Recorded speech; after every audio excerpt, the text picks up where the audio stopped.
in that it is long, it is poetic, and it is often hard to understand. But you know, one thing for sure is a whole bunch of trials in the book, right? So what a lot of people are tempted to do, and you should not do this, but what a lot of people are tempted to do is say this: look, this book is hard, I can't really totally digest it, but I know it's about trials, and I know in the New Testament there's a much shorter book about trials called the book of James, only 5 chapters, right? And the basic idea is the trials purify you and make you better. So I'm going to take the message of James, slap it over Job, call it a day, and we'll be good, right? But if you do that, as legitimate as the message of James might be, you'll completely obscure the unique message that's going on in Job. So that's a really, really bad idea, okay? So let's talk about some urban legends and some ideas about what Job is about. And let me start off saying like this. Usually people will say, well, the point of the book is about why the righteous suffer. Well, that may sound good. That may sound philosophical. It may sound very spiritual. But the funny thing is the book never really answers that question. Job never finds out. He never actually is privy to what goes on in chapters 1 and 2. He doesn't know about this cosmic battle up in heaven. He has no idea what's going on there. And I don't think the book really answers too much about why the righteous suffer. Another thing that people focus on is, well, how the trials purify God's people, right? And so, again, because it's poetic, because it's difficult, because it's long, people are prone to cherry pick verses out of context here. And they do it with good intentions, but they end up with really, really bad results. And people will memorize and quote the verse, something like this, where Job says, God knows the way that I take, and when he has tested me, I will come forth as gold. And with all good intentions, people look at just those verses and say, well, it's obvious what Job is saying here. He's saying that he knows he's going through a time of testing. Testing is intended to purify believers, and he will come forth as gold. It's just clear as can be, except if you read it in the context, right? And if you read it in the context, you realize Job means the exact opposite of that. What he's talking about is this. Halfway through the book, the trials actually turn Job away from God, and Job gets angry with God.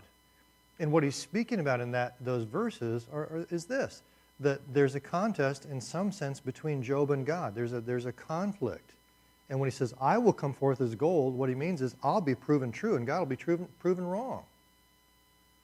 This is not the message of James back here in this book. This is much more complex, much more nuanced to it. So what I want to say is that this is an incredibly valuable, helpful book. This is part of the reason why I want you to do a reaction paper on it, and I will let you know all about how to do that on Monday. But this is a book that we need to absorb and listen to carefully, and not come and speak to it, come and listen from it, okay? So here's a little preview of the kind of things we're going to look at. Number one, we're going to take a look at the all-important place that motives play in our behavior. Notice I didn't say anything about trials here. I didn't say anything about suffering. Number two, we're going to talk about how God and Satan agree to a contest but have very different agendas, very different intended outcomes. And then number three, how to pray specifically for believers in China, Afghanistan, and India. And I know that may sound tangential, but it's central to the message here. So let's get on with a couple of preliminaries here now. What I'm going to tell you over the next 2 days, this is not the most important, but I feel obligated to let you know here, just in case you go and study this book on a higher level somewhere, or I don't want you to be surprised by the way some liberal critics approach the book, right? And here's where it comes from. When you take a look at the way God's names are used in the book of Job, it's really curious and it's really clear that in 1 to 2 and in 38 to 42, the name Yahweh is used, right? And in 3 to 37, the heart of the book, the events of the book, Elohim is used only, right? It's like, whoa, what's going on there?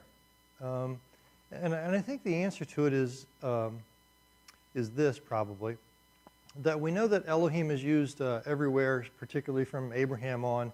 Yahweh is used with Abraham, but particularly becomes dominant with the story of Moses and the meaning of Yahweh, right? I am who I am, and the covenant name.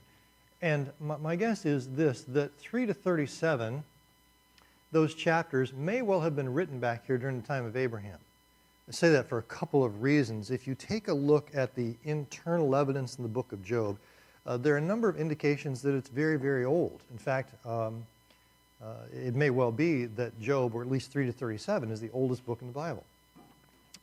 For example, the way Job's wealth is counted. Do you know? We know that Job is a rich guy, but in what terms does the book use to describe him as a rich guy? He has lots of what? Donkeys and cattle and camels and stuff, right? You go 1,000 years later to the time of David and Solomon, and Solomon's a really rich guy, but it doesn't say that about him. How does it count his wealth? He has gold and silver, right? So very different methods of counting wealth, and so that's why we think, again, Job was way back here. Another thing is that in the first chapter we find out that Job sacrifices in his backyard every day, and it's presented as a righteous, good thing, and it is a good thing. But you can't do that after Moses, right? After Moses, the only place you can righteously offer sacrifices is at the temple. So again, another reason why Job probably lives way back in here, and why 3 to 37 may have been written back there. And then a prophet comes along and says, let me give you the divine introduction, chapters 1 and 2, and the conclusion here as well. So probably put together over time, and I don't think there's any other fancy explanation or, yeah. So there you have the way the book looks and probably how it's composed and put together. Now, let's get on to the heart of it, to the meat of it, and let's open up your Bible here if you want to. I'm going to put it up on the screen for the first couple of verses anyway, until we get into the text. I'm going to start like this. In the land of Uz, not to be confused with Oz, okay? It's a real guy, real time, real place. In the land of Uz, there lived a man whose name was Job, and this man was blameless and upright. He feared God and shunned evil. Now stop right there. Obviously, you can see I think it's fairly important. I underlined it in red in my Bible. 4 different things. Blameless and upright, fears God, turns away from evil, right? And this is another one of the reasons why you cannot simply take the message of James and plop it down over Job. Because it tells us right here at the very beginning that the trials do not come to purify him. They don't come to get sin out of his life, per se. Right? I'm not saying that he's sinless, but I am going to argue pretty strongly, based on what the Word says, that he's blameless. Right? Now, the difference between sinless and blameless is significant, I guess. In the New Testament, we're often told, well, even in the Old Testament, we're told that Noah was blameless. And in the New Testament, we're told that pastors and elders need to be blameless. Doesn't mean you're sinless, but when you do sin, you confess it and acknowledge it and deal with it, right? So he certainly is that. He's not sinless, but when he does sin, he confesses it, deals with it, right? So he's blameless, and deep down inside where nobody knows but him alone and God, he is upright. He fears God and turns away from evil. Now, again, this is why this is not the same as the message of James. It's also important to notice that very same statement shows up again, right? When God is speaking to Satan, he's blameless and upright, a man who fears God and shuns evil. So it's a really critical point to notice about him. Of course, he is rich as well. God has blessed him. And even notice this little statement. He has this wonderful family of 10 kids and a wife, and early in the morning he would sacrifice a burnt offering for each of them, thinking, perhaps my children have sinned and cursed God in their hearts, and it was Job's regular custom, which becomes important later on in chapter 2. I'll just leave it at that. So things really begin, and all hell begins to break loose because the one from hell shows up in these next couple of verses, right? One day the angels came to present themselves before the Lord, and Satan also came with them. Now you might think, well, that can't be true because Satan can't get to heaven. Well, all evidence to the contrary, right here. Right? And then you say, well, I thought God's eyes were too pure to look upon evil. We sometimes quote that verse, and what that verse means is not that God can't see evil, or God isn't aware of evil, or evil can't even be in his presence. It simply means that God can't look upon with favor on evil, right? He can't condone it, but he certainly is aware and conversing here with the enemy, who is known as the accuser. If he's the accuser, to whom does he accuse? Well, to God, right? In situations like this. So here's what he's doing. If you really want to take a look at the whole end of the story, you go to the book of Revelation, you find out that halfway through the tribulation period, he actually gets kicked out of heaven. Why? Well, because he's been in heaven, right? Or has access to heaven, and not till then does he actually get kicked out. So this is a pretty biblically accurate and frequent kind of picture, right? That Satan is there in heaven, or at least coming to heaven, and having a discussion with God. So God says to him, where you been? Well, from causing trouble on the earth, basically. That's what he says. Then the Lord said to Satan, have you considered my servant Job? There is no one on earth like him. He is blameless and upright, fears God, and shuns evil. So let me catch up over here in the PowerPoint and bring us up to speed here with where we are. So God is the one who kind of starts things off and says, look at Job. Right? Now, what would you expect Satan to say at this point? God says, look, he's blameless, upright, fears God, and turns evil. Or let's just turn the story around to you or to me, right? And I'll just be honest with you. I'll be honest with you. If God said, hey, look at Chris. He's blameless and upright and fears God and turns away from evil.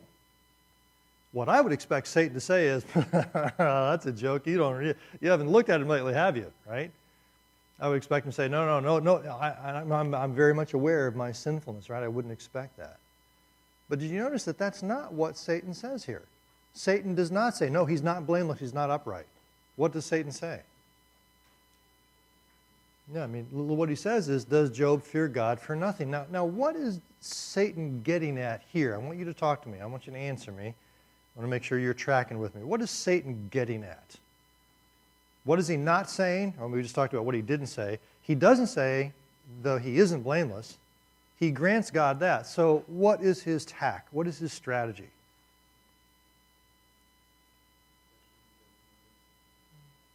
He's questioning Job's motives, right? Does he fear God for nothing? And what he's going to go on to say, of course, as you can see it on the right and the left, have you not put a hedge around him and his household and everything that he has? Right? So what he's saying is, wait a minute, Job isn't serving you because he loves you per se. He's serving you because you do good things for him, and it's payback. It's quid pro quo. It's this for that. He serves you because of this. Which brings up this question then, I think it's important for us to ask. Is it wrong to serve God because it's good for us? Now, I don't know if you ever think about your motives for serving God, but perhaps you should. Is it wrong to serve God because it's good for us? So let's just think about this for a second. Let's think about getting saved in the first place. How many people here got saved because someone mentioned hell and you determined, ooh, that's a bad choice. I think I'll take the alternative. Yeah, I think a number of us thought, I don't want to go to hell. So your motive for getting saved was a fairly selfish one, right? Maybe. Did you serve God? Did you get saved because it was good for you? Well, yeah, it is good for me, right? But here's the problem. What is the essence of our salvation, right? If you're out explaining the message of salvation to someone and someone says to you, oh, I've heard all about religion, right? And they say that word. They say, it's all about religion. I've heard about religion. You say, no, it's not about religion. What's our response? It's about what? It's a relationship, right? I mean, it's about a relationship. That's what we're talking about, right? And what's going on here, I think, is Satan is saying you don't really have a relationship. You have a business contract. Is that a big deal? I think it might be, right? So let's just pretend for a second here that your crush, your person who you are madly, deeply in love with, but he or she doesn't know, all of a sudden starts to pay attention to you, right? And they pay attention to you, and for 3 weeks you have this amazing relationship, and you have coffee together, and you go out and you just have good conversations, and it's really going really, really well.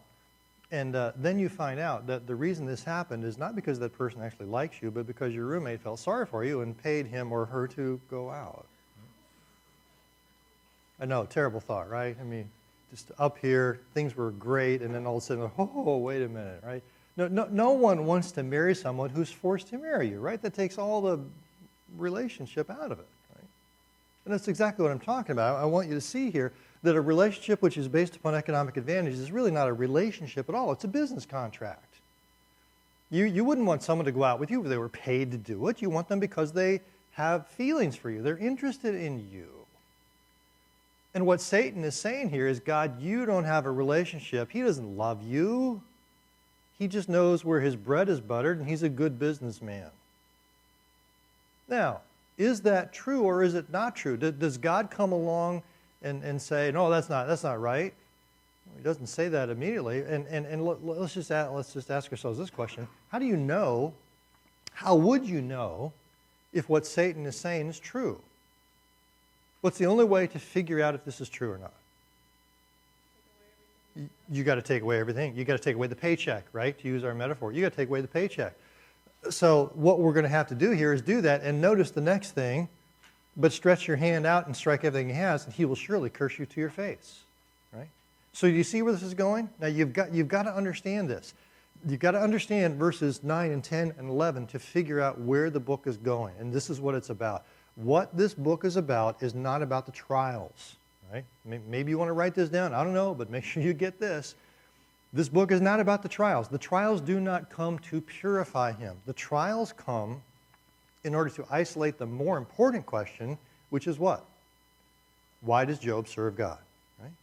So the trials come in order to isolate the question, why does Job serve God? Now, you might say to yourself, are these motives really that important? Well, let me just say that that's the discussion going on between the sovereign God of the universe and the second most powerful being in the universe. What they're really interested in is, why is he doing that? So, what God says next again is not, no, that's not true. I mean, God could pull that trump card, right? God could say, look, as it turns out, I know everything, and that's not true. But he doesn't say that. What does he say? What he says is, this is such an important question, we need to follow it through. And so, I hesitate to say it like this, but God in effect says, let the games begin. Now, I don't want to say let the games begin just because it sounds like God doesn't care about Job, and he totally does. But what he does say is, this is such an important question, we're going to have to find this out. This has to become exposed to everyone, so let's go. And God basically says then to him, okay, you can take away everything he has, but don't touch his physical body at least yet. Okay? So here's where we go. Job loses everything that he has. Job loses his all of his wealth, of course. He loses all of his children. And he makes this famous statement. Again, notice, hey, look, it's poetry. Blessed be the name of the Lord. May the name of the Lord be praised, right? Naked I came from my mother's womb, naked I will depart. The Lord gave and the Lord has taken away. And I can't oversay what an amazing statement of grace that is. Right? To lose a child is every parent's greatest fear. That may not make sense to you, but if God is good to you as he is to me, maybe 10 years from now you'll understand that every parent's nightmare is not their own death or the death of a spouse, but the death of a child. I've known parents who lost children, whether they were little or adult children, and the parents never recovered from that.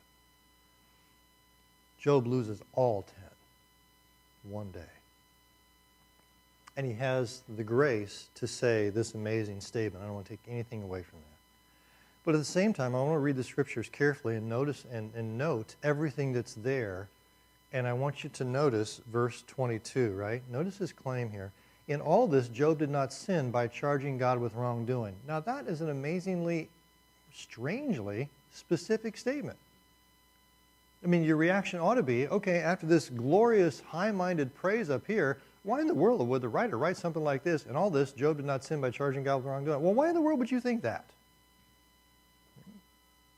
Well, if I said to you, hey, I was watching the game last night, and up until the third quarter, you know, the Cowboys hadn't scored. Well, what's going to happen in the fourth quarter?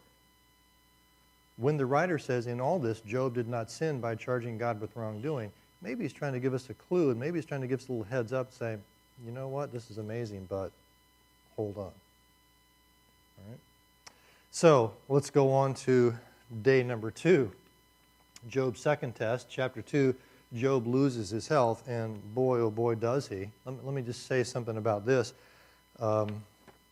When we say Job doesn't lose his health, I know that sometimes, when you get the sniffles or you're coming down with the flu, you feel really, really bad, and you think, wow, did Job suffer this badly? And the answer is, well, let me tell you, okay. I have a little reading I want to read for you here. And I just want you to notice, first of all, notice the little footnotes here, right? See them 6, 7, 8, 9, all the way down? Those footnotes are references to the book of Job. And what this book does is it describes what Job's physical condition is, and it's coming not out of the author's imagination, but right out of the Scriptures. What it says is this: as the morning light first appeared over the mountains of the east, Job must have thought that no man anywhere had ever suffered such pain and such loss. No man anywhere could ever experience anything worse. Little did he know what God was about to allow. Little did he realize that his own suffering had just begun.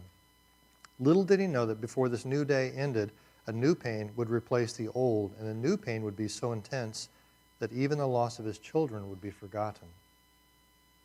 The new pain began with an itch. As Job awoke from a restless sleep, he soon became aware that his body was inflamed with a sore and angry swelling.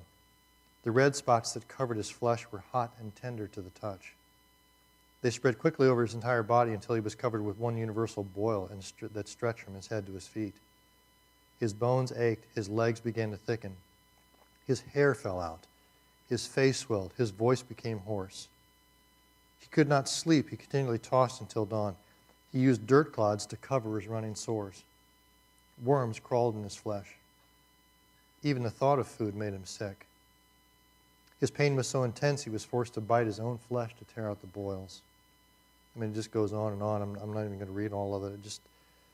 The only place he could find to rest was in the ashes and the dung and the garbage outside the city with the beggars, the outcasts, the lepers, and the dogs. His condition was so desperate, his appearance so contemptible, his pain so continual, and his shame so complete that his wife finally suggested that he kill himself.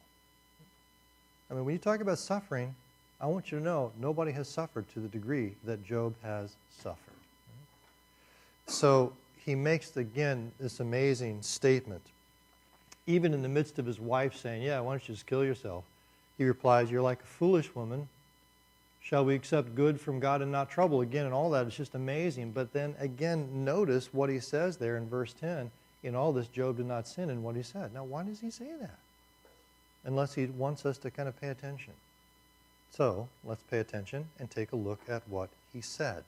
So what we're going to do is move into cycles of dialogue. Because what happens now is Job's three buddies, Eliphaz, Bildad, and Zophar, E, B, and Z, come and they sit with him for a week and they don't say a word. Now, this book is not intended as a manual for counseling, but you can pick some things up, and that's not a bad idea. Sometimes you don't have to say stuff, right? Sometimes in really, really intense situations you feel obligated to say something, and sometimes you ought to just be quiet, just be there. And they were that, right? Eliphaz, Bildad, and Zophar stay there with him for an entire week. But then after a week, they start to talk. And what happens is Eliphaz speaks and Job responds, and Bildad speaks and Job responds, and Zophar speaks and Job responds, and then they do it all over again. And then after they do it twice, they do it all over again a third time. Right?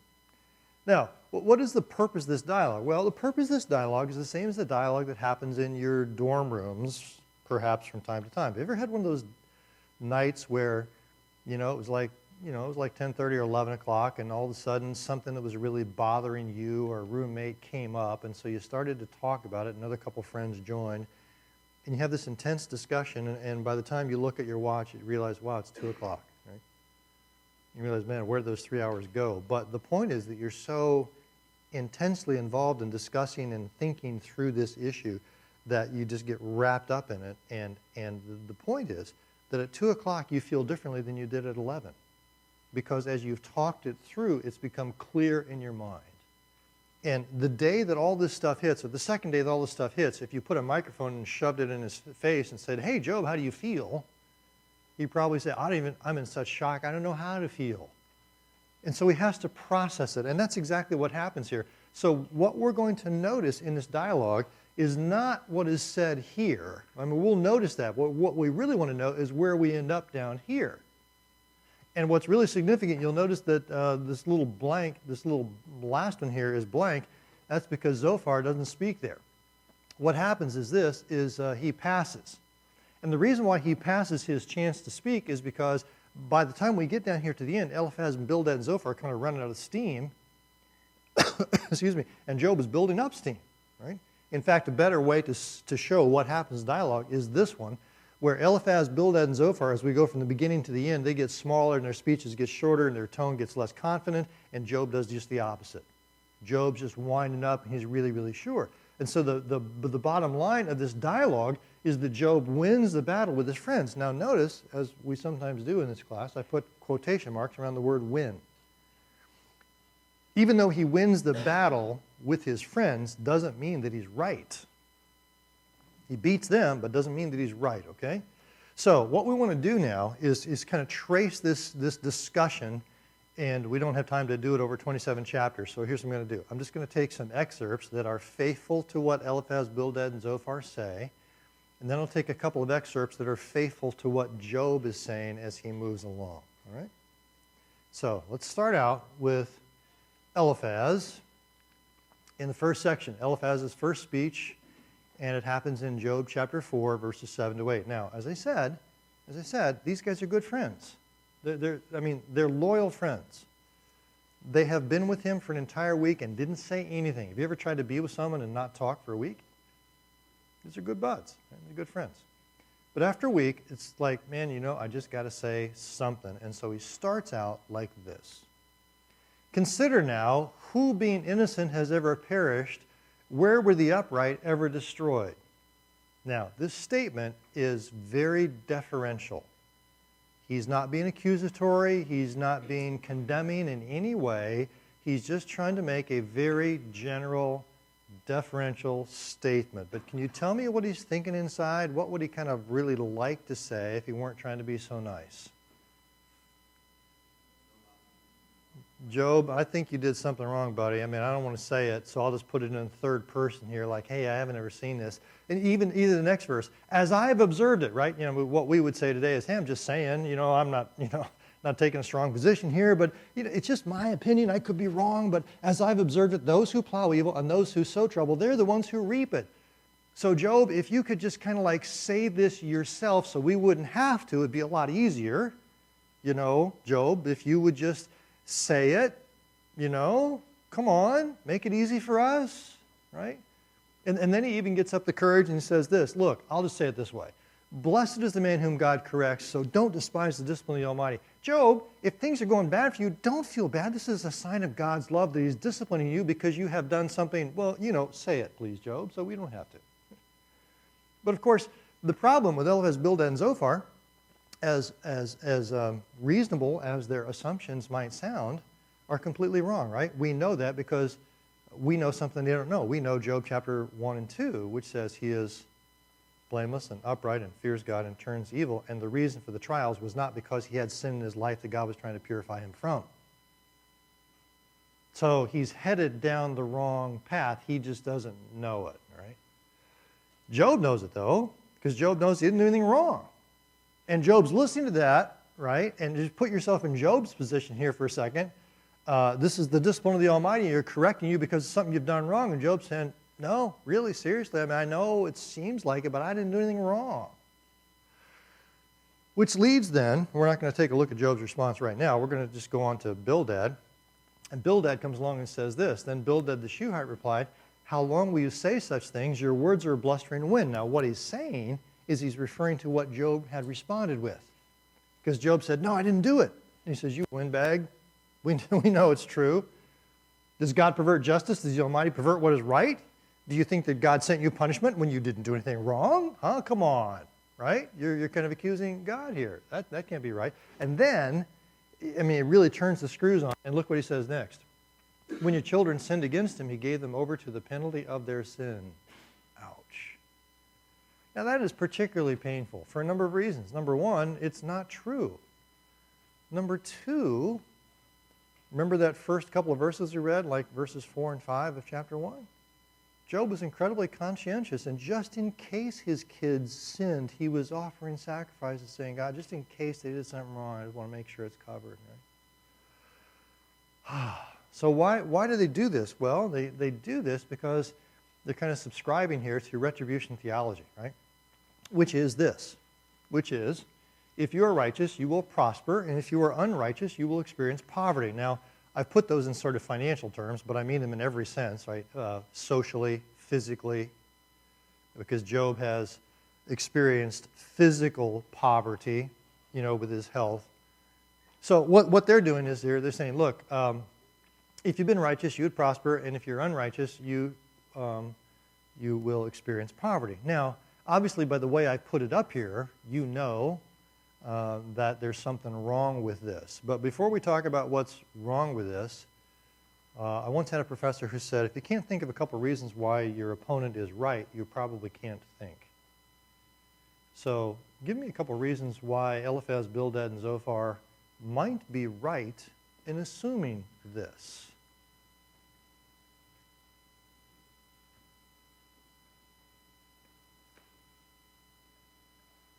Not right in assuming that he's sinned, but I mean right in assuming that this theology is correct. Is there anywhere in the Bible where you've heard this? Proverbs. Mm-hmm. It certainly does show up in Proverbs.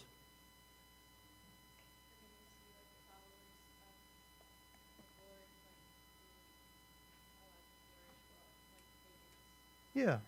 Yeah, and like Proverbs, the fear of the Lord adds length to life, yeah. And Joseph, well, sometimes Joseph, right? Yeah. Where else? Maybe like Noah. That's true. That would work. If the right answer isn't Jesus, it's got to be Deuteronomy. You think of any verses in Deuteronomy that would suggest this? Besides chapter 17 or 6, what's your favorite chapter in Deuteronomy? What's the one that talks about the blessings and cursings? 28, right? How many verses in chapter 28? 68, right? I don't want you to forget these lessons here. Yeah, those are important. In Deuteronomy 28, the blessings and the cursings come along and say very, very similar things, right? Now, now think hard here. Again, I apologize for making you think. I really shouldn't do that in college classes, but counter that then. Why would Deuteronomy not be a good section to bring up here? This is before Deuteronomy. So now think a little bit more and counter that statement.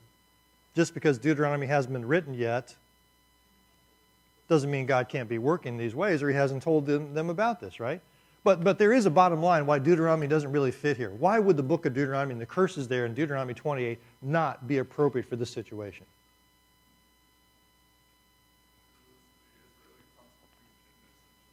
Exactly. It was the Israeli Constitution, and therefore, keep going. And therefore, it does not apply outside of the nation of Israel. It doesn't apply outside the nation of Israel. And one more thing I want to say is this, that it's a corporate thing, right? It's for the entire nation. God works this way with the entire nation. So if you have 95% of the people who are being disobedient and 5% who are obedient, do those curses come upon the 95% or 100? They come upon everybody, right? So when the exile comes, everybody gets exiled, not just the unrighteous people. So it's a corporate kind of thing. It's not always individually true. When Jeremiah was a righteous guy, it's not like the rain came on his little field and nobody else's. Right? God deals with the nation as a whole. So it's not always individually true. And given that, you certainly can't work from the right to the left. So you can't start out over here and look at a person's outward fortunes and say, I know, this is what you've been, right? So you cannot do that on an individual basis. This was never intended as a way to discern exactly what was going on in a guy's heart. You don't know what's going on. Because if you looked at Joseph, for example, you might think, hey, he got thrown in prison, must have done something wrong. In fact, he did everything exactly right. You don't know God's overall plan. So anyway, they're looking at retribution theology, and they're saying, well, you must have sinned, therefore this is what happens to you. Now, what does Job feel? Well, let's take a look at Job and do the same thing. I'm going to take 3 different chapters in Job and show you how his thinking progresses, right? That's the key here. And where he's going to start out in chapter 9 is something like this. Though one wished to dispute with him, he could not answer him one time out of 1,000. Now let me give you a little context. When he says, though one wished to dispute with him, you know who the antecedent of him is? It's not Eliphaz, Bildad, and Zophar. It's the one about whom they're speaking, and the one about whom they're speaking is God, because they know he's the one in charge of this. And so Job says, man, I really would like to talk with God, but man, that's a pipe dream. I don't think I could answer him one time out of 1,000. How can I dispute with God, right? How can I find words to argue with him? Even though I were innocent, I couldn't answer him. I could only plead with him for mercy, and if I summoned him and he responded, I don't believe he would give me a hearing. He would crush me with a storm and multiply my wounds for no reason, right? And so you can see, though, what he wants. Because Eliphaz, Bildad, and Zophar and Job are here hammering it out, and they're thinking, what's God doing, what's God doing? And Job just says, man, wouldn't it be nice if God came and told us what he was doing? I mean, that's crazy, but what would have thought that God would show up and actually talk to us? So let's go on then. Now notice this was chapter 9. Let's go on to chapter 13 and see how he has changed. Now watch the progress, right? What he says in 13:3 is, but I desire to speak to the Almighty and to argue my case with God. You see a difference already? Now that I've prepared my case, I know I'll be vindicated. Can anyone bring charges against me? If so, I'll be silent and I'll die, right? Only grant me these two things, O God, and then I will not hide from you. Here they are. Number one, withdraw your hand far from me and stop frightening me with your terrors. And then number two, summon me and I will answer, or let me speak and you reply. How many wrongs and sins have I committed? Show me my offense and my sin.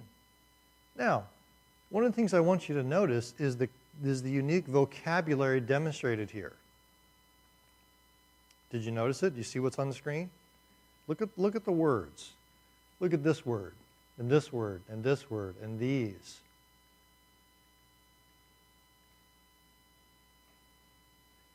What kind of a situation is going on in his head? He's thinking of a courtroom scene, right? What he's saying is, I wish God would come down here in a courtroom, and I'd put God on the witness stand, and we'd hash this thing out. I'll be the prosecuting attorney. I'll be the cross-examiner. I don't care. Verse 22, you summon me and I'll answer, or let me speak and you reply. Well, let's figure this thing out, right? So that's where he is in chapter 13. Now, let's go ahead to chapter 19 and figure out where he is in his head.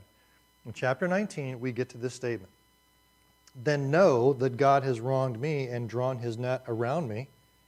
Though I cry, I've been wronged, I get no response. Though I call for help, there is no justice. Do you see what just happened here? You see this? What just happened is this. We said that Eliphaz, Bildad, and Zophar were probably wrong because they were counting on retribution theology. But what you see here is that Job ascribes to it as well, and he says, look, I was righteous, but I got poverty, therefore what? God, you have done me wrong. Right? This is exactly what he's saying. Then know that God has wronged me and drawn his net around me. Though I cry, I've been wronged, to get no response. God has made a huge cosmic bookkeeping error. Now again, you can be forgiven for maybe not noticing this the first time, but as you take it and put it together, you realize, man, there's this really powerful progression, right? Way back there in chapter 9, it was a general third-person statement, though one wished, right? He doesn't even claim first-person responsibility for it. He doesn't say I, right? But he does the next time, because it goes from third person to first person. And now what used to be just a general wish has become a firm personal desire. I desire to speak to the Almighty. I want to talk with him. And then, where does he go? Then it doesn't just be a desire to speak. Then it is a charge. He has wronged me. Right? Now, all of this in light of the statement, Job did not sin by charging God with wrongdoing. Now, do you see how this whole book is unfolding so far? So is Job 122 wrong? No. Job 122 was absolutely right in chapters 1 and chapter 2. But what the writer was trying to say to us is, hold on and wait, because you might just find Job's sin And he might do it, and in fact, he does it by charging God with wrongdoing. Now again, when we go back to the purpose of the trials, we say, wait a minute, did the trials come because he sinned? And the answer is no, that was not the purpose. The trials came in order to isolate the question, why does Job serve God? Does Job sin in the book? And the answer is, by the time you get halfway through, he sure does. But he didn't in the beginning, and that's not why they came. So let's go back then. Let's just pause for a second. And let's go back to where we began. And where we began in chapter 1, verses 1 to 9, was that contest between Satan and God, right? And Satan said some things, and God said some things, and there was a contest, and God said, let the games begin, and here's my question for you. Has Satan won the contest?